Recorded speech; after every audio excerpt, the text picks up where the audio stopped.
I hired in Ingalls in April the 17th of 1980. And my first job was, I was a welder.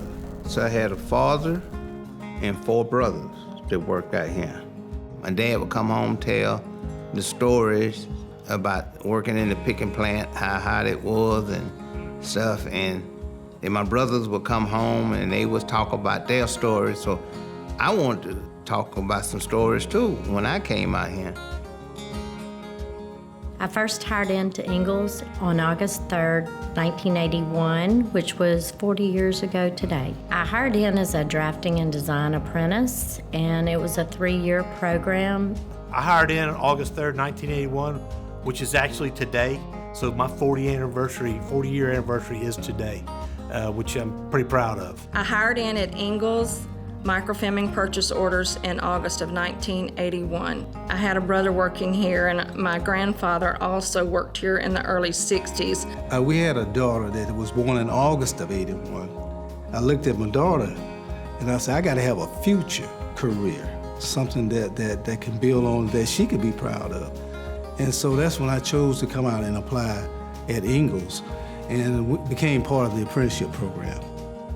My first job was in system engineering, and my job was to put VLS, the Mark 41 VLS on CG-52. We had a ship superintendent whose name was Gary Petty, and he was quite a character, and I still remember him calling me every once in a while when I was up here in the admin buildings and saying, "Do you think you could come out of your white ivory tower and come down here and fix this problem?" So the first day I'm over there, and the ship's there, and I'm going up the brow to come on the ship. Here comes this guy off the ship on the brow, and he looks at me and he goes, "Well, who are you?" And I said, "My name's Kevin Jarvis," and I said, "I'm the engineer in charge of the VLS installation." And he goes, "Really?" And he just reaches over and he grabs my tie, and he pulls a knife out of his pocket and cuts my tie off. And he goes, "We don't wear ties on my ship." I wasn't gonna stay at Ingalls. I fell in love with the place. I couldn't leave. I mean, I got entrenched. I enjoyed what I did. I really liked being a pipe fitter. Then I moved into planning. I got an entry-level job in planning. I really enjoyed doing that work. And 40 years later, I'm still here. I didn't see it as a long-term career, but then toward my end of my apprenticeship program, I moved into what you call IC hookup, test, propulsion on the waterfront. And then I could see the end result of all the work, the ship, the finish. And then you could see what the technology, you could see what the opportunity, had chances to go on sea trial, hurricane runs and stuff like that. So then that promotes your interest to do more and then become part of the team. Then you start taking ownership of it, then you start feeling better, say, hey, this is something I could do. I worked in admin too when I first got here, and I was in the electrical design department, and they gave me clerical work and wasn't giving me enough challenge, so I complained to my teacher at the junior college that I wasn't doing drafting and design, and the next day I got transferred to outfitting and furnishings, and that was the best thing that could have happened. One of the things that's kept me here for 40 years is just the different opportunities I've had to work in the different areas. I mean, I've worked in engineering and in operations and facilities and maintenance. I've done modernization. I've worked in new business. I've program managed 5 different programs. So, you know, I've never been able to hold a job long. I wonder sometimes whether that's just because I'm good or whether I'm bad. Having a job here at Ingalls for 40 years has allowed me to help support my family, and also it afforded me the opportunity through the tuition reimbursement program to go to college. When I got my degree, I was the first person in my family that went to college, so I consider that an accomplishment. When they had the 50th year anniversary, and I brought my daughter down, and I showed her, you know, I said, hey, your daddy did that. And boy, you should have just saw the expression on her face. Her little chest was stuck out, my daddy did this, my daddy did that. She would come home, my daddy did this, my daddy did, my daddy worked on that, and she would go to school and tell kids. That made me feel real proud. You know, my whole goal was I wanted to provide my kids more than my dad was able to provide us, and Ingalls afforded me that. Built a nice house, raised 4 kids. 3 of them have actually worked at the shipyard. 2 of them are still here today. Pretty proud of the fact I have 2 sons out here right now working, and they're doing well. Yeah, one of the proudest moments of my career here at Ingalls Shipbuilding was to be the recipient of the Bayer STEM Award, representing Ingalls as a modern-day technology leader in Washington, D.C. It was a good opportunity. I was able to take my wife.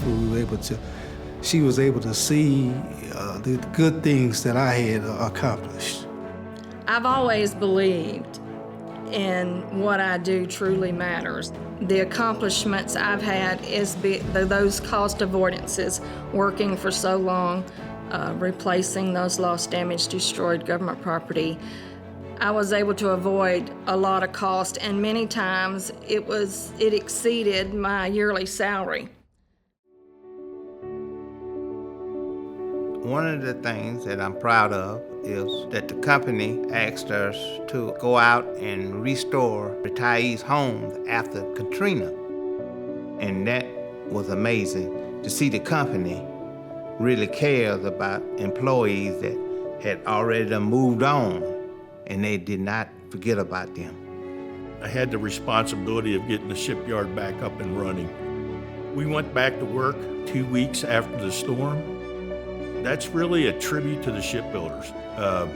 They stood up, hitched up their pants, cleaned up the yard, and we went to work. And nobody blinked an eye about that. It was just what we needed to do. If Ingalls Shipbuilding wants to do something, they'll get it done.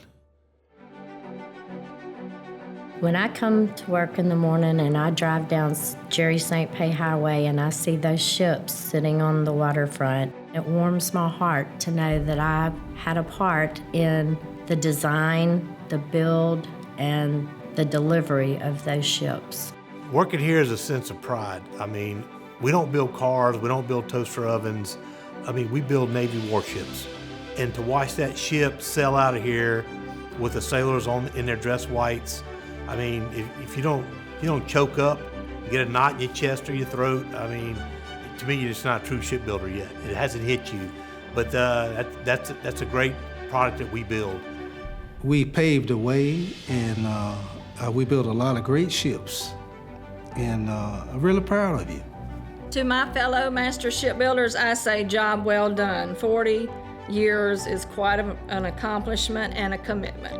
It's been a great run, and I really appreciate, everybody who's put in that kind of time and hung in there for the shipyard and doing a great job. I mean, it's not usual that you'll see people stay this long with one company, and it just kind of talks to how good the company is.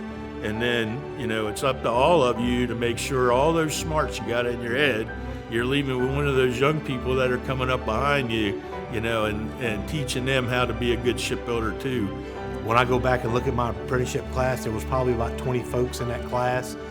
I talked to one this morning. We both said happy anniversary to each other. But we've achieved it. It's a hell of a milestone. We've achieved it. I mean, that's pretty special.